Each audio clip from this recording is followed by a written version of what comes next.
Now it's time for Toker Talk Radio, the voice of the marijuana nation. What are you people? On dope? Where you can toke. I inhale frequently.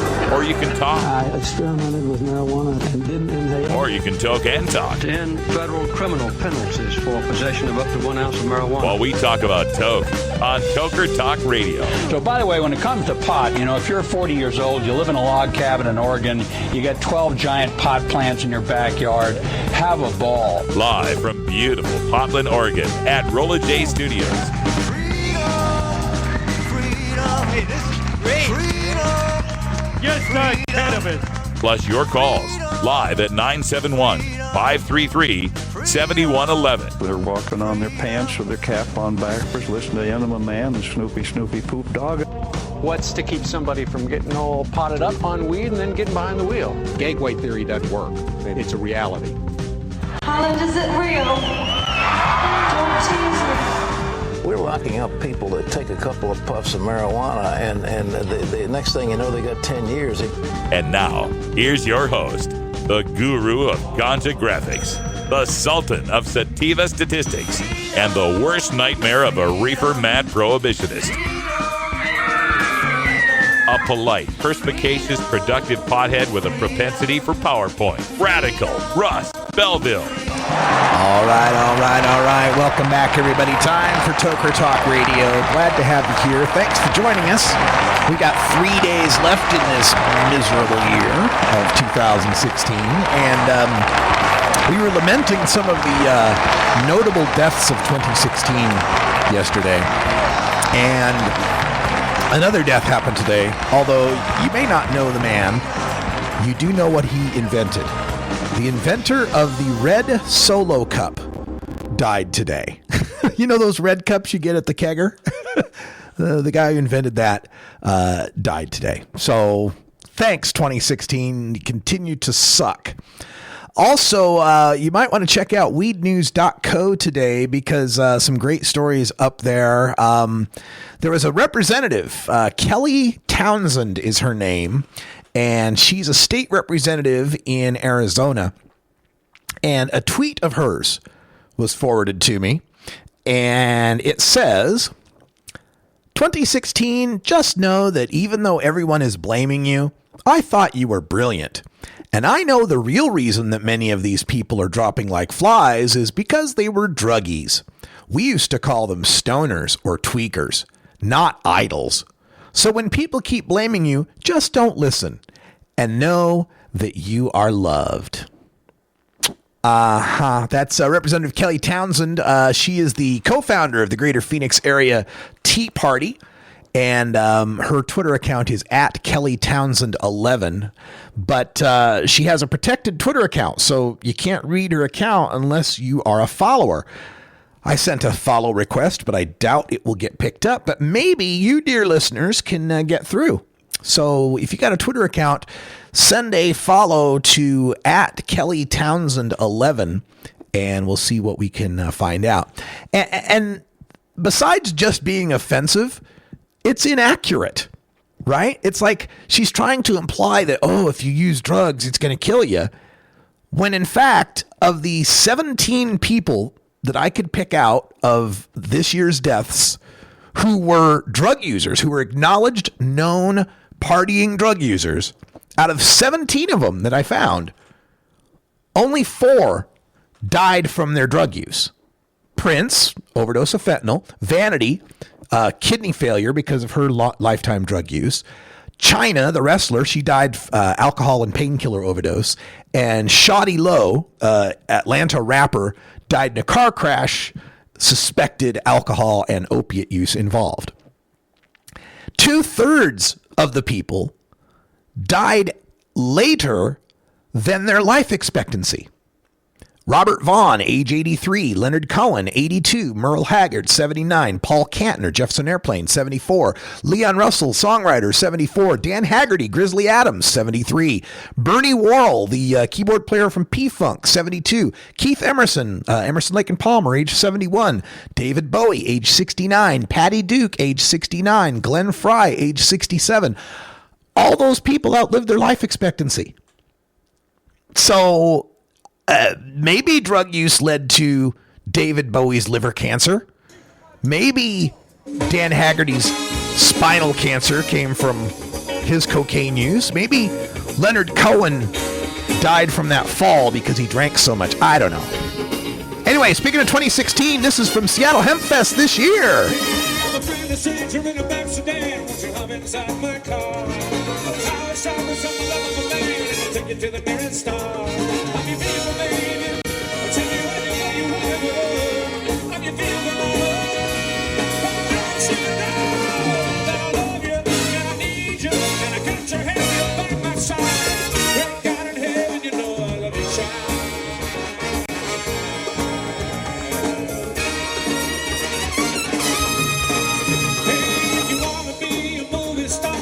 About the Hollywood. Have a song to tell me love of a man, I know you really should. How you feel, baby?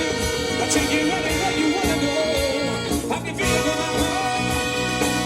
So you know that I love you and I need you and I got your head here by my side. Thank God in heaven, you know I love you, child.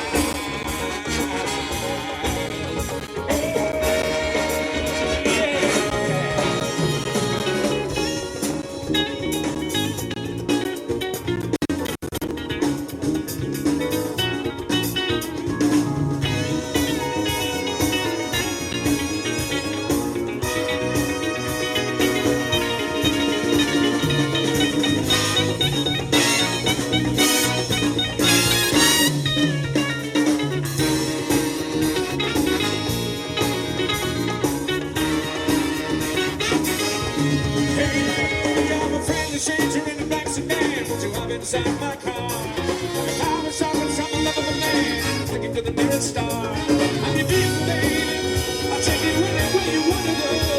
How you feel, my love? Don't you know that I love you and I need you and I got your head here by my side. Thank God in heaven, you know I love you, child.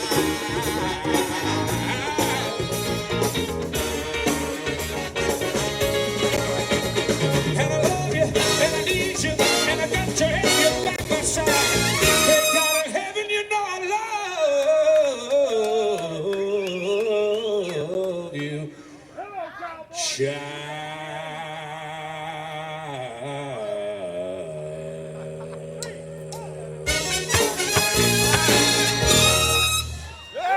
Thank you. Yeah!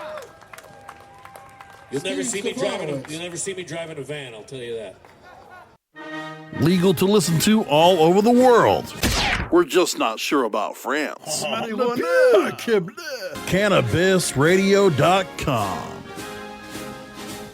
Everyone deserves the medicine they need. Aaron's premium CBD essentials and CBD nectar products are made from plant-based organic ingredients, grown and processed in the United States. Our unique formula of coconut oil and coconut water infused with CBD oil is ideal for all skin types and provides maximum relief.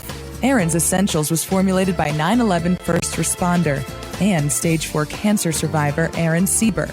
As a cannabis connoisseur, Aaron began making and using his own lab-tested medicinal cannabis products to help relieve the side effects of his rigorous cancer treatments. Visit www.cannoisseurbrands.com for more information on Aaron's Essentials and learn how you can pay it forward. That's CANNAISSEUR brands.com.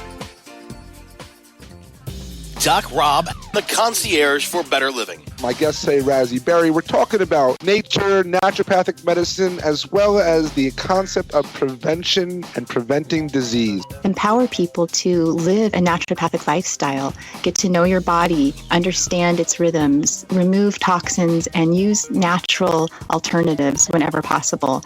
90 to 95% of cancers are due to environment and lifestyle risk factors. I mean, that's a huge number. That means that cancer is preventable. The concierge for better living with Doc Rob. Only on CannabisRadio.com.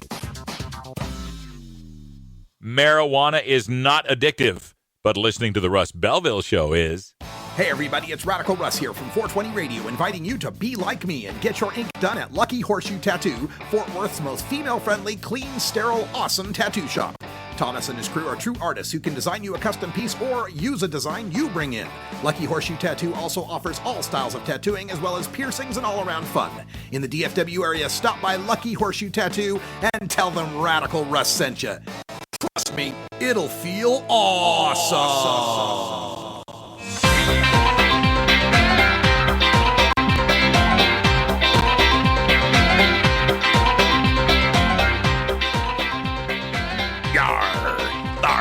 Pirates here. Har, har, har, har, har. You're tuned into the Russ Belville Show, the voice of the marijuana nation, only on CannabisRadio.com. All right, welcome back, everybody. As we continue our look back at 2016, we're going to bring you my recording at the Global Cannabis March in Fort Worth. It was I was in Texas 4 times this year, now that I think about it, and I love going there every time because those red state activists there in the Lone Star State, they are really, really positive people and working really hard to get the word out and to educate the public. Before we go to that recording, though, I did want to make a mention of another story that I've got up on weednews.co today, if you want to log on to that, and it's about a photograph I received through Twitter. Twitter user @MagDaddy, M-A-G-G Daddy, reposted a picture that was taken from a TGI Fridays chain restaurant location in Maryland. And the sign, it was just a piece of paper run through the printer, block letters, taped to the glass door at the Fridays, that says TGI Fridays will not serve or seat guests with strong marijuana odor. Thank you, management. Yeah, will not seat guests with a strong marijuana odor. I'm guessing, though, that your Axe body spray, your perfume, the cigarette smoke that you've been smoking outside, your body odor, your terrible gas, are those people going to get seats there at the TGI Fridays? It's not that I am unsympathetic to people who don't like the smell of pot. I understand that. In that sort of case, though, you could ask the patron to move somewhere. You could seat them somewhere they're farther away from people. And also, you don't have to single out marijuana odor. This sign could have said, TGI Fridays will not serve or seat guests with strong odors. And not discriminate against marijuana consumers. And Maryland's a medical marijuana state. These people could be using their medicine, for God's sake. Radical Russ here in Fort Worth, Texas at the Global Cannabis March. We are at the Fort Worth Civic Plaza, and I'm making my way over to something that is very almost Portlandy, and that is we have a pack of Elvi. That is a group of Elvises. I don't know what the common demonym is for a pack of Elvises, but they're all on these little tiny mini bikes. Elvises! How y'all doing, Elvises? So, is there an official name for a group of Elvises? Is it a pack? A murder of Elvi? Gaggle. A gaggle of Elvi? What's this all about? You just here for the march? It's Saturday. It's Saturday. It's Special Elvis Saturday. Right on. So, these guys are all on these little mini bikes. What size bikes are these? Z50. Z50. Okay. Little tiny bikes. Oh, this is wonderful.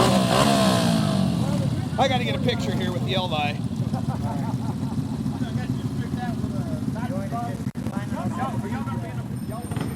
They take me. I particularly like Mohawk Elvis. I think there's something special about Mohawk Elvis here.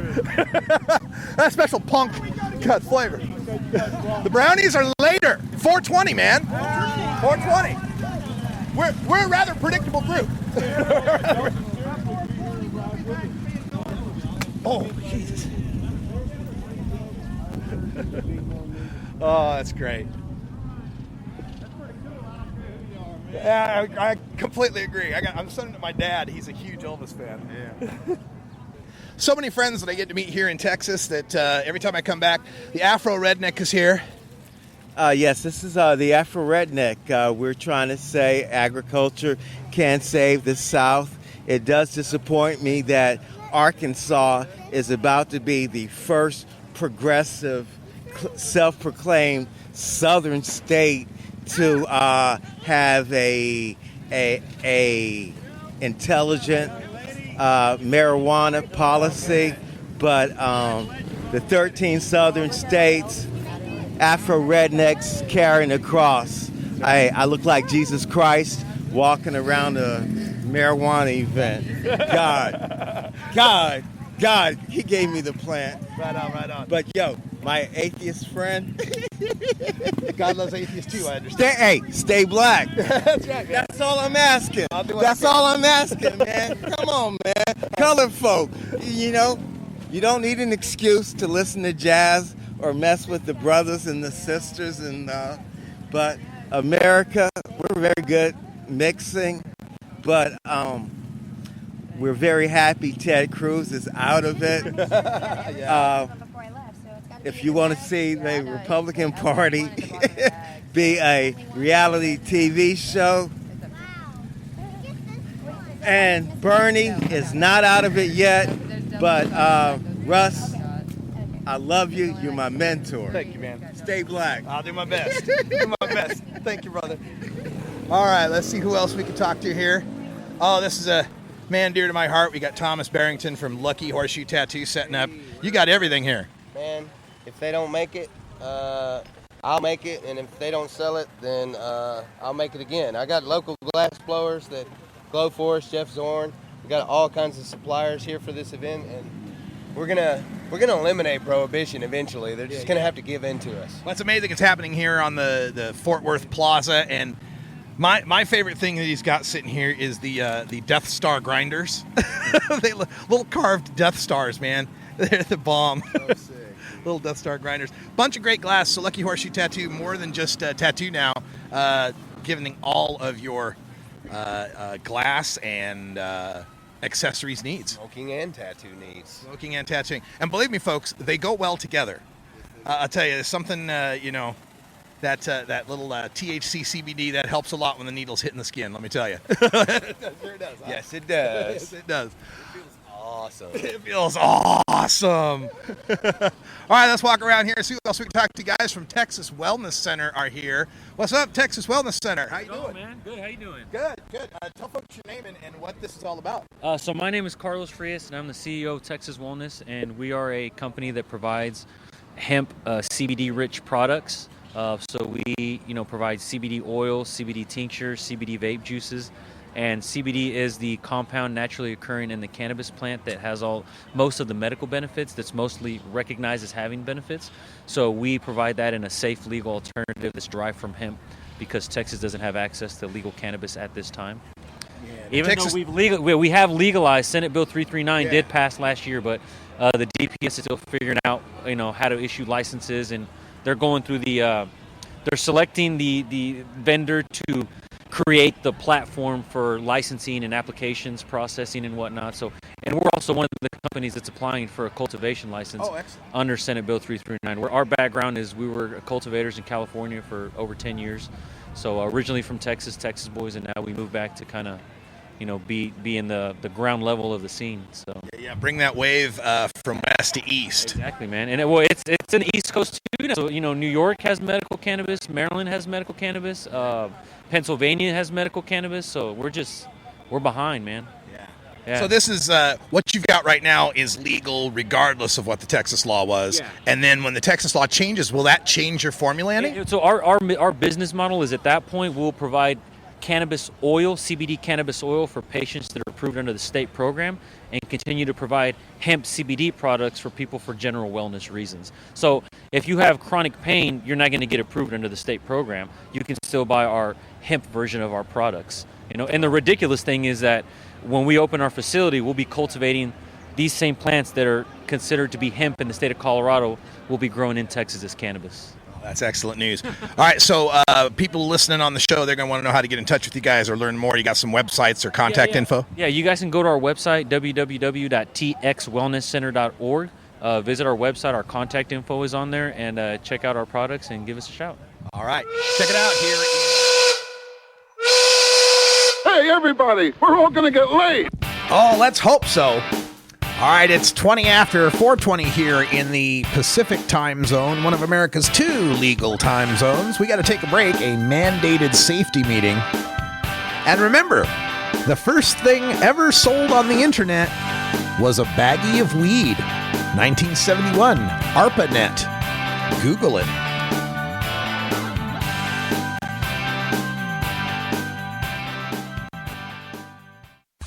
Being green is good. Growing green is good. Making green is great. CannabisRadio.com. New beginner guitars and banjos are often constructed much better than ones built before your time. Why struggle? Get a new instrument or fix the old one. The trusted professionals at the Fingerboard Extension will evaluate your instrument for free. Repairs are priced for people who work for a living. Stop by the Fingerboard Extension downtown Corvallis at 120 Northwest 2nd Street today, or check out its inventory on the web at fingerboardextension.com.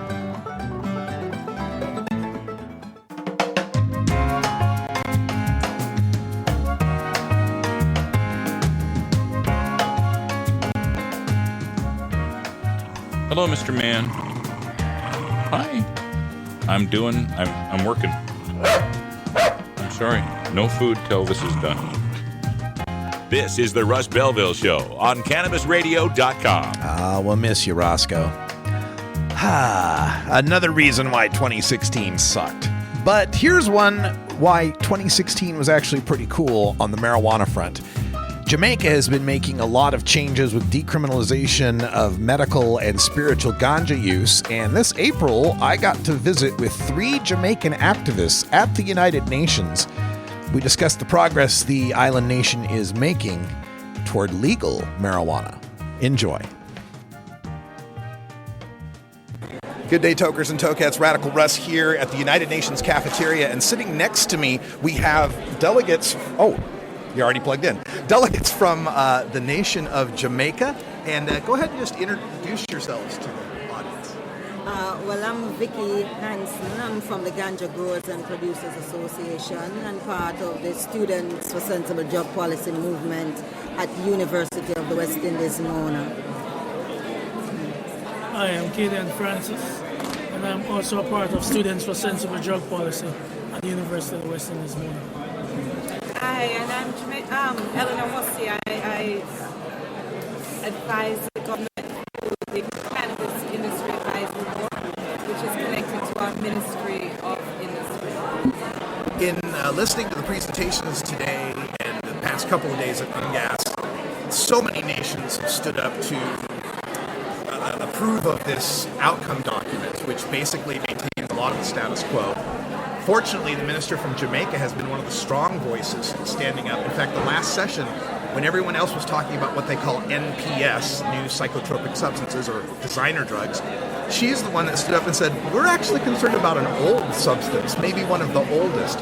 Give me your thoughts on what's been happening here at UNGAS and how Jamaica fits into this and would like to see some change. Well, for us, we're concerned that the outcome document, as is now, doesn't take into account the cultures of indigenous people, which our new law, and I'm glad to say that we're leading the world in this approach, is to take account of the rights of our indigenous people to use the land for their own benefit and to use it in a traditional way that we have always been using it for the healing of the nation, as would be said by our Rastafarian community. And it may be for the UN a drug, but for us, it is a culture, it is a way of life, it is how we live. You go into any household, you'll find a bottle with cannabis being soaked with other herbs, other natural things that can be used for traditional medical purposes, which scientifically and traditionally has been proven to have benefits.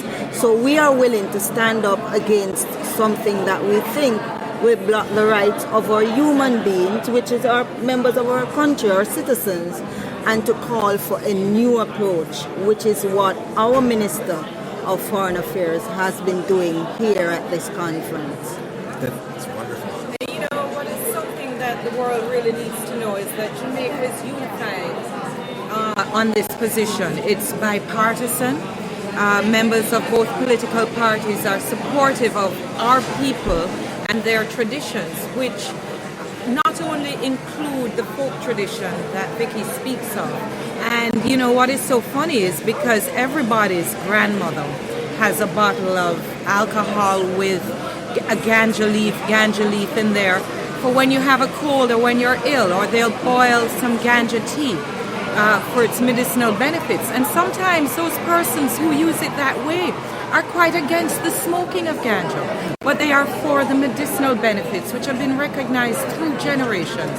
And our motto is out of many, one people. Out of our many people and our many traditions, Jamaica has uniquely come out as a leader for the folk tradition of the medicine of cannabis. We call it ganja. We are unified in that. We are unified behind the Rastafarian faith. That's an indigenous religion to Jamaica, but one where there are proponents for Rastafari all over the world. And what our law that was brought in by our former Minister of Justice, Mark Golding, last year, did that is completely groundbreaking is that he conferred upon Rastafari the legal right to possess and use ganja for their sacramental faith purposes. Now, Rastafari is a recognized faith around the world, and the right to practice your religion is a universal human right. So therefore, all Rastas around the world need to know that Jamaica has stood behind them, given them this legal right, and maybe they can use this as a precedent in their own countries to affirm their own rights. These international drug treaties have been around for over 50 years. Rastafari has been around for even longer than that. Is it the recent legalization in Uruguay and some U.S. states that have pushed the ball forward in Jamaica for these changes that you referred to? No, because this is something that we have been doing from centuries. From in 1913, when our citizens were being criminalized for it traditionally. However, what is different now is that we have recognized that the world, Uruguay is calling for a change because of the issues they're having. The U.S., unfortunately, is now trying to make $1 from it. And so therefore they have gone to the capitalist point of trying to get recreational for sale and all of that. So they have come on board our trade. The difference is the purpose and the reason behind their change and for our change. We're looking at changing the rules because it's beneficial to our people, the culture, the development. I hear the argument about removal of poverty and equality. You can only do that in recognition of the rights of all people, and all people include the indigenous, Rastafari, Maroons, indigenous people of every country. So it's good to know that the world is, for various reasons, looking at cannabis differently or ganja differently. But this is something that we have always been doing. And to be honest, ganja has been prohibited in Jamaica with our ganja law from 1930, long before. 24 years before the U.S. prohibited it. Because colonialism and slavery. It was a people's product. It made people enlightened, and this was recognized by the colonial rulers of the time to be a tool that did not help them, but it did help the people of Jamaica. And so we've been fighting this struggle for a longer time. And to be honest, our government has not always stood in line with the people, because Rastafari has been persecuted for many years and misunderstood. But we have righted that wrong now in government. And our government and our civil society and our bipartisanship is showing. Jamaica is a mature democracy. We are a small nation. We recognize that in certain arenas, we don't have the power to stand out. We seek alliances with like-minded countries. But even then, we are leaders. And our legislation has gone much further than most. We are not on the more extreme ends like Uruguay, which is a closed market, and the United States that have gone full adult use, which are going for the most liberal, laissez-faire type of market situation. Jamaica doesn't want that. Jamaica wants a regulated industry that protects our youth, that confirms the right upon Rasta. It's not as far as the Rastafari would go because, for example, our Deputy Solicitor General in the Attorney General's office, who is here presenting on behalf of the Jamaican delegation, did mention that, as a religious sacrament, the Roman Catholics can sell their rosaries, but we, the Rastafarians who put ganja very high in their estimation, cannot then sell it to fellow Rastafarians. So it's gone some way for them, and the fight is still on. But one thing is for sure, every Jamaican recognizes the benefits, and we are outstanding in the nations. And what we need are, similar-minded allies, so our strength can show on the global front. There are so many hypocrisies in this. I'm from the United States, Western United States, Oregon, where it is legal. And while I have the legal right as just a 21-year-old citizen to go buy cannabis, Indigenous people still don't have a religious right to use it, even though Indigenous peoples have a religious right to use peyote and ayahuasca. So the religious argument's been really confused in the United States. And you briefly mentioned the capitalism angle, and I wanted to get your take on this because we've seen among our community of cannabis users in America a division between the activism and the commercialism, and some fear that the commercialism is overtaking some of the human rights considerations. More specifically, Brendan Kennedy and a group called Privateer Holdings is in with Rita Marley and the Marley family and distributing Marley Naturals, which are grown in Colorado and not helping a single ganja farmer in Jamaica. Give me your thoughts on the capitalism happening in America and what needs to happen to help these ganja farmers. Well, we're guarded against that. Part of it, we don't want to stop persons from earning, as my colleague said before. So what we have asked and what we are doing on the ground is to have the ganja growers and association very cooperative, have a community-based approach to development of the industry, because there is a potential for medicinal industry. There is the potential for a product industry, byproduct industry, and we're saying as part of that angle is to have persons included. We don't want a capitalism that will exclude our traditional farmers who have been the sacrificial lamb for this industry, who have been imprisoned by even the US and deported back and have their lives destroyed by even the US.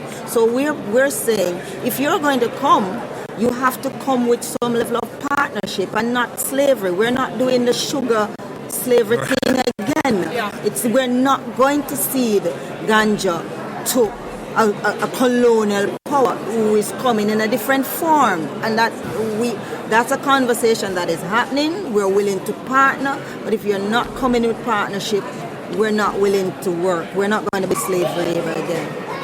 We recognize the need for responsible capitalism. Jamaica is not ideological. We know it takes money to make the mayor run.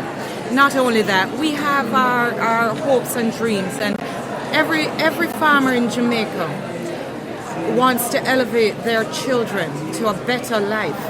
As simple as farming it's a very fulfilling task, and the people who do it are dedicated, and we seek to protect the small farmers and the grassroots farmers, because their ambition is to be the backbone of our economy and to elevate their families in such a way.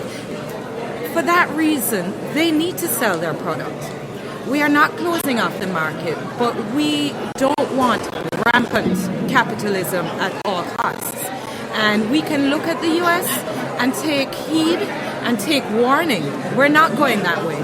We're going to do this responsibly, and we all collectively in Jamaica, and especially those who have the influence and the power to make it happen right, we recognize our responsibility to our people, and that starts with our traditions, our culture, and the people who feed us, our farmers. Thank you so much for an illuminating discussion on these issues. I got to visit Jamaica for the first time last year, and it was beautiful. I can't wait to go again. Have a great session here at the United Nations, and a good lunch. Thank you. My pleasure to be interviewing those activists. I had met them accidentally, actually. I'd just gone down to the cafeteria at the UN because it was one of the few places I could get electricity and Wi-Fi to upload my reports from the United Nations General Assembly.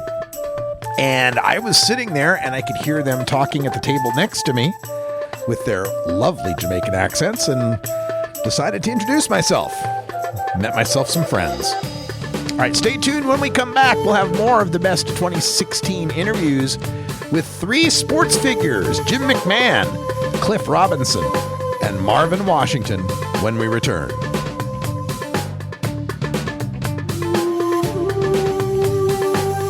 This is the Russ Belville Show on CannabisRadio.com.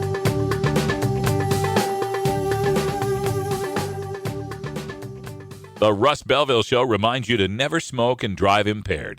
Hang out for a while and share. The next generation of vaporizers has arrived. Vuber vaporizers are blazing the way with unparalleled technology for oil, concentrate, or dry flower pens. Providing unsurpassed customer service and expert craftsmanship, Vuber vaporizers use cutting-edge technology, providing a power-packed, smoother vapor with a lifetime guarantee. Experience vaporizing the way it was meant to be. The Vuber way.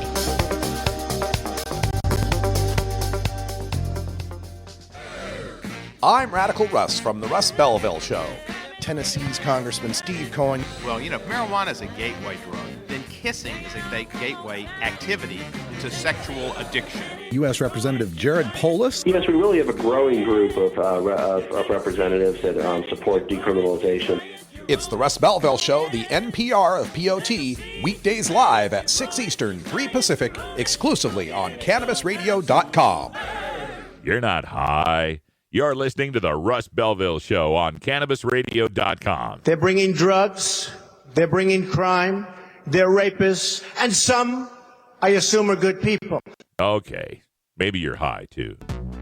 When you are starting up a medical cannabis business, you want a fired-up lawyer who understands the needs of cannabis consumers. The law office of Lauren Vasquez is your fired-up lawyer for the cannabis industry. Visit her website, fireduplawyer.com, or call 1-855-MMJ-LAWS for more information. That's 855-665-5297 for Lauren Vasquez, your fired-up lawyer, or email fireduplawyer@gmail.com.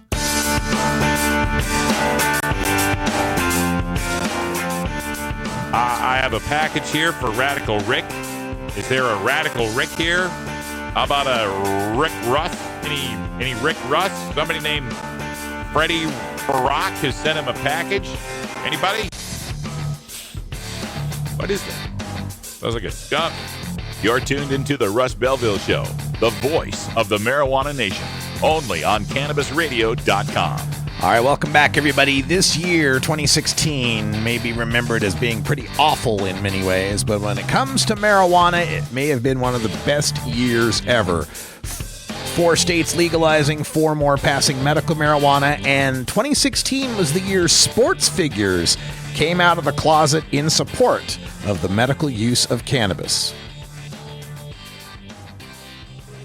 It features Patrick Moran, Scott Beer, Mark Slough, and Jack Sninkle. Jim McMahon, Russ Belville from Cannabis Radio. We talked a lot about the NFL and the brass, not being so hip on this medical marijuana thing. You played for Coach Ditka. He's on this board for Gridiron Cannabis. How are the coaches and the team doctors reacting to this? I think the coaches are, a lot of the coaches are old school, so this is all new to them. I'm glad Ditka's involved. He's been a leader in a lot of different ways, so have him on board is great. I think Kyle Turley has talked to him quite a bit about it. He used to just yell at us, "You bunch of pot smokers. That's why you need water." But I think he's finally realizing it's not a drug. It's a medicinal herb. Like I've been talking about it for months now, and how it gets lumped in with all those other drugs is ridiculous. It was mentioned in the on the panel about parents becoming concerned about CTE and concussions. Do you think medical cannabis can save the NFL, can save football from these fears? Well, it's not going to stop CTE. I mean, if you got a problem like I have, and you got that fluid floating around up there, it's going to eat away at the brain. So that's not going to stop it. I don't know whether or not it's not going to reverse any effects, because once the brain's eaten away, it's gone. So, but it definitely helps. It helps me because I'll get shooting pains. I'll go weeks at a time not getting out of bed, and that's when I know I got to go back to see the doc. Does that impact your life in not being able to travel everywhere you'd like to travel because of the prohibition? Well, that's definitely hurts, but I've been fortunate enough. Well, when I've traveled, they found it twice in my golf bag. Forgot it was in there, but I showed them my medical card and said, "Look, this is." They said, "Well, it's not legal here," and I said, "Well, I'm leaving here, so should be fine." Well, that's good news. I'm glad you didn't get into legal trouble with that. Thank you for what you're doing and all the entertainment you brought us on Sundays. We really appreciate it. My pleasure. Thanks, Jim.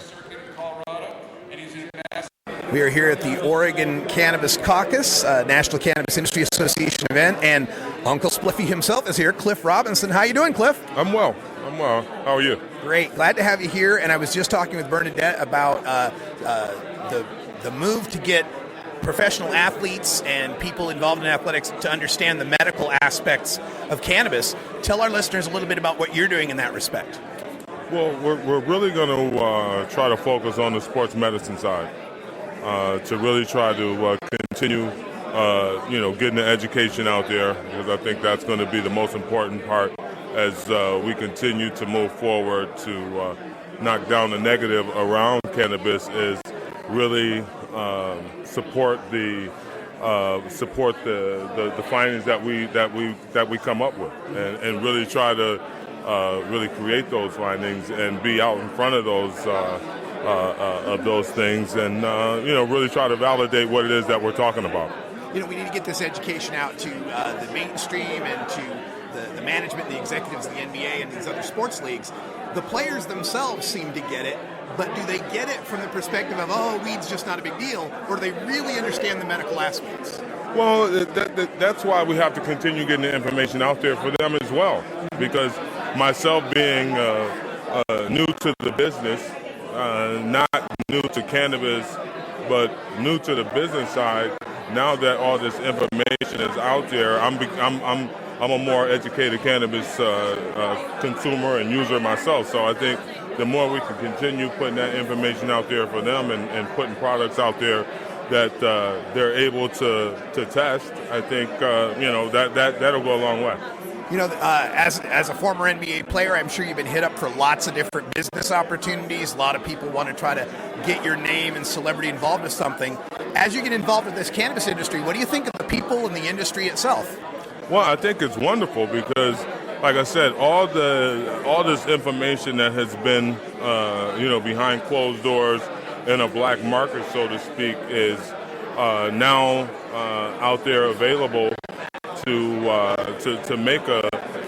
have a more educated cannabis user and consumer. I think it's wonderful. The wealth of knowledge that has been behind closed doors is now out there for everybody to kind of really take in, and me, I'm learning stuff new every day. So I'm excited about being a part of the industry.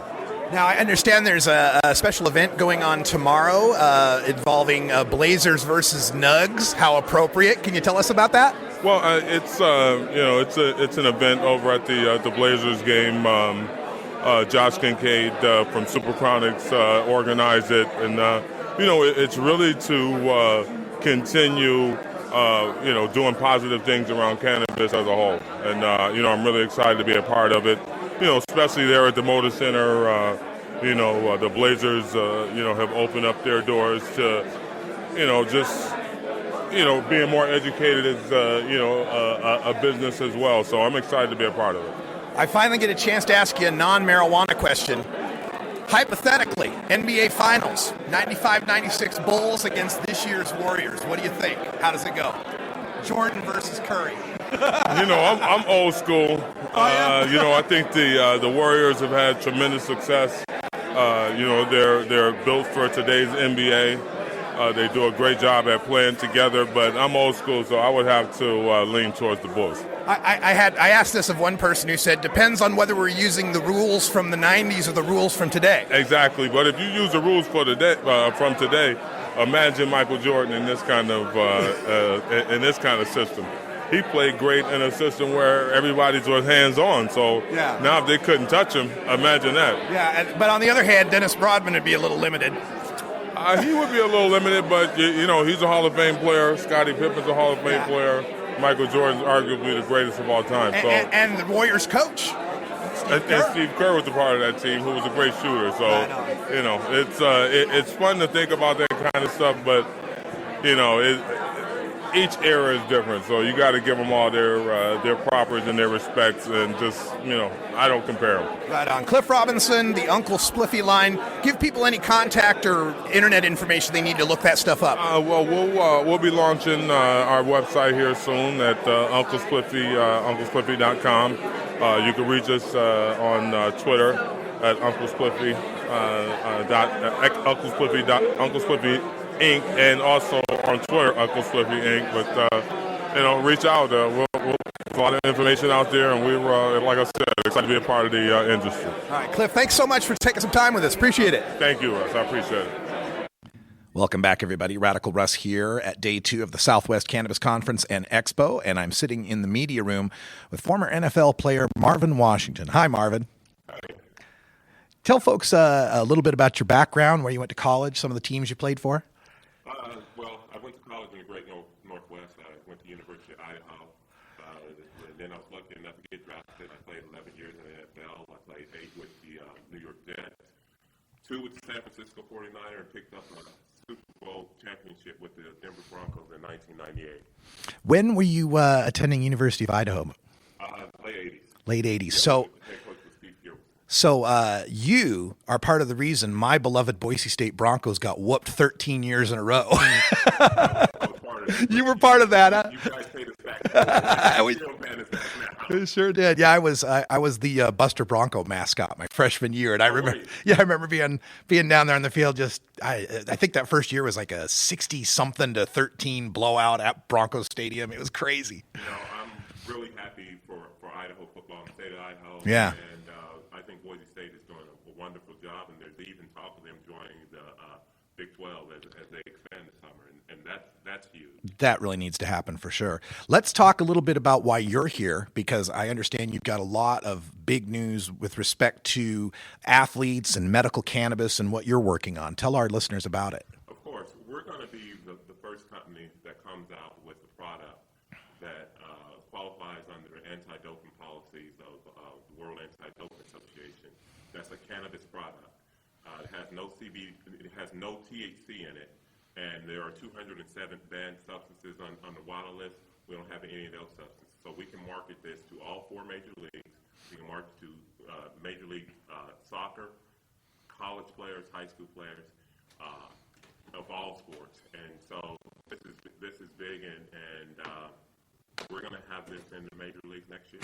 That's excellent. The World Anti-Doping Authority, of course, covers the Olympic sports, the amateur athletics and such, and they recently raised their metabolite threshold from 15 nanograms to 150. And part of why they said that is we don't want to be catching guys that may have smoked a joint weeks ago. We're really concerned about in competition. How is that argument playing with the NFL and the NCAA and some of these leagues have a little harsher stance on this? Well, I think they've, you see some of the major colleges and conferences that have gone more of treatment instead of suspension, and that's going to happen. And the NFL went from 15 nanograms to 35 nanograms, and, they have a test once a year. And so it's not a drug test to me, it's an intelligence test. The thing about the NFL, they know you're dealing with 20-year-olds coming out of college, so they know what percentage of their guys are smoking. But they're aware of Medical Marijuana Inc. They're aware of the subsidiary companies that are in there, and they're aware of the work that we're doing. I got involved because it deals specifically with CTE, and we have the patent that we got from the NIH that CBD has neuroprotectant acts as a neuroprotectant and antioxidant for the brain in relationship to the NFL's industrial disease, which is CTE. Yeah, chronic traumatic encephalopathy, this disease you can't even tell someone's got it until after they've died. They have to do an autopsy. Exactly. And so we don't want to see any more players, abusing their wives. We don't want to see any more players abusing the opiates and the pharmaceuticals, and we don't want to see any other player, God forbid, kill themselves. This, of course, got a lot of play, a lot of attention due to Jovan Belcher, the suicide in Kansas City, Junior Seau, many players who have dealt. Dave Dorson? Yeah, that have dealt with these issues, and it's becoming more and more on the league's radar. Will Smith was just in a movie, Concussion, that talked about the doctor who discovered CTE. But yet Roger Goodell and the NFL commissioner continues to say, well, our people say, and our people still need research, and if the research points us that way, what's it going to take to push them over the edge on this? That they're finally going to recognize the research that you and I and a lot of people at this conference are aware of. Well, I think this is a movement. And as it goes along, the states, more states legalize it or for medical use and recreation. I think as the country moves, the NFL is going to move. The biggest thing that I'm hoping for is it gets reclassified or decriminalized, and the NFL will have to deal with it. But for Roger Goodell to say we're following the science, they need to lead the science, because if an entity like the NFL, that's the biggest sports league in the world, gets behind this, then they'll take a lot of other. They'll take college with them, they take high school with them, and then they take the other sports leagues with them. They need to research this. They want to deny, and I understand that, or mitigate CTE, but they need to get behind this. They had a wonderful opportunity to do it independently and fund the NIH, but they had veto power, so they didn't do it with Dr. Bob Stern because he was a critic, and he's one of the objectives to the concussion lawsuit. Tell you about the concussion lawsuit that all players should be pissed off. How do you have a concussion lawsuit and you leave out CTE? Yeah. You write it totally out, and that's why the lawsuit came about. So the NFL, if they want to get serious about it, show us the money. Yeah, no doubt about that. Now, the NFL and other sports leagues currently are testing and banning cannabis as a controlled substance, as an illegal drug, as something morally you shouldn't do, or something that might be dangerous to you. As the world changes and people recognize this for its medical value, do you wonder, well, let's just look at it this way. The past 3 Super Bowls, the Denver Broncos and the Seattle Seahawks have been in 2 of them each and won 1 of them each. And those are the 2 places where it's legal. Do you think they might start trying to say cannabis is a performance enhancing drug? No, they can't. They can't do that. And one of the things that I want people to do is, get rid of ideology, get rid of the moral basis and whatever, and just follow the science. If you follow the science, you're going to come to a logical conclusion, but because it is there. It's helping kids that have these epileptic strokes and seizures, helping kids with autism. It's helping soldiers coming back with PTSD and these traumatic brain injuries. So let's study this deal. Let's reclassify, reschedule it, because the NIH has sent out over $500 million out of this country to other countries for them to study the science of marijuana, from Spain to Israel to all over. Let's keep that money here. Yeah. Let's make America great again. Trump was in this building just a couple days ago, right? Yeah. Okay. We're speaking with Marvin Washington, and do you have, you gave me a card, but I put it in my pocket here. What is the company you're working with? Hemp Med Sports. It's a subsidiary of Medical Marijuana Inc., and, you can see all the companies that are underneath that umbrella. We're going to build a website for athletes, for all ages. And the thing is that I know about CBD, but I know the benefits of THC too. Let me say that. Yeah. And if there's ever a league that needs to experiment or let their players use the cannabis plant for pain relief, it's the NFL. Yeah. The first step in the concussion protocol should be taking the guy back to the locker room for a volcano vaporizer bag full of cannabinoids. Of course. But not only that, the biggest issue with the NFL is, like, I've seen guys leave the NFL addicted to pain pills. And I've never seen them leave the game addicted to marijuana. That was a big issue with Brett Favre back in the day when he had his pain pill Exactly, addiction. and there's a bunch of, he's not the only one. And, I was telling my sister on the way over here, it's like, what the most dangerous thing about marijuana is? It's being caught with it. That's it, especially in states like Texas. That's the most dangerous thing that is being caught with it. But they let their kids go out there with their undeveloped brain, put on a helmet, run into each other and take these hits, 600 hits. Average high school players take 620 hits a season at the impact of 30, 35 miles an hour. Okay. And you're letting them do this. But you don't want to fund or research the cannabis plant. So this country and the NFL has come a long way, because who would have thought this 5 years ago? Right. But it has a long way to go. Well, and even just 5 years ago, the only story you'd hear about this was Ricky Williams' story and him talking about his sabbatical and so forth. Well, Ricky Williams, let history be the judge of that. And I believe in 10, 15 years, he's going to be looked at as a pioneer and a trendsetter. Yeah. Everybody thinks, he gave up his career for marijuana or whatever. No, he was trying to help himself, heal his body, because he was taking hits, and that was one of the things that helped his body besides, the Anderson, the Naproxen, the Oxycontin, the Percocet. He did something that's natural, has no negative side effects, no addiction problems with it or what have you. He did it. I think he's going to be one of the leading, when you look back on it, if there's ever a Mount Rushmore of cannabis and sports, he's going to be on there. Yeah. And how much convincing is this going to take for other players? Are the players behind this? They get it? Or are there some that still hold on to reefer madness? There are some. Yeah. Because, I know how the NFL is, but it is it a microcosm of society? So you do have your evangelicals, conservatives in there. But then what about the rest of the players? I know how much players smoke, but right now players are educated. And so there are a lot of guys that are smoking for medicinal purposes instead of being on that pharmaceutical regimen that you start in freaking July and you end in December.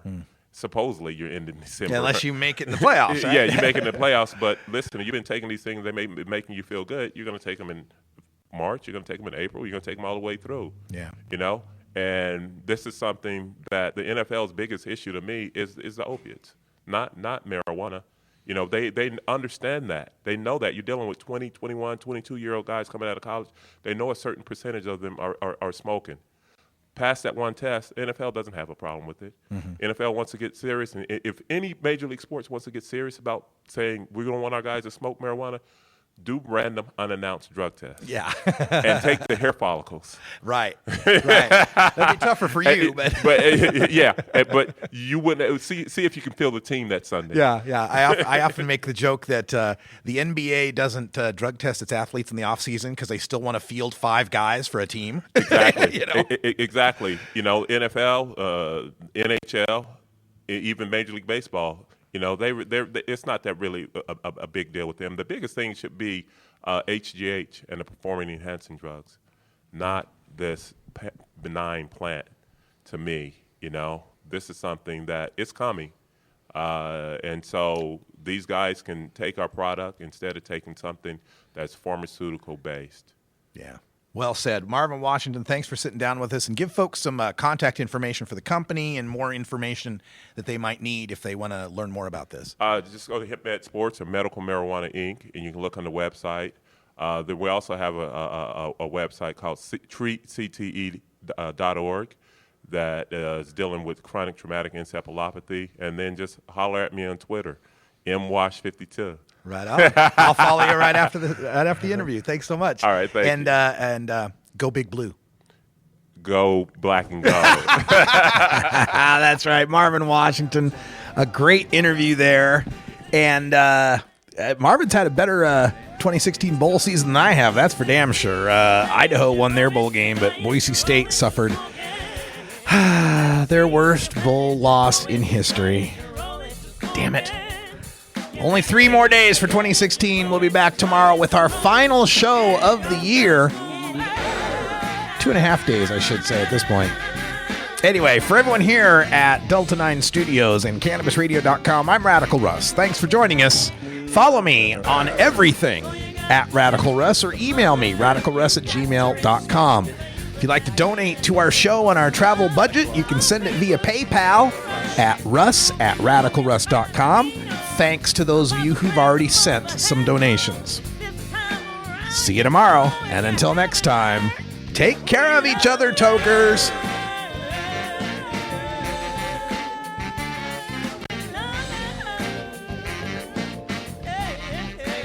This is the Russ Belville Show.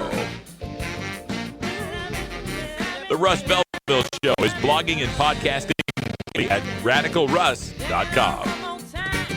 You take a seed, you plant it, you grow it, you dry it, you roll it, you smoke it. You take a seed, you plant it, you grow it, you dry it, you roll it, you smoke it. You take a seed, you plant it, you grow it, you dry it, you roll it, you smoke it, and it goes down smooth.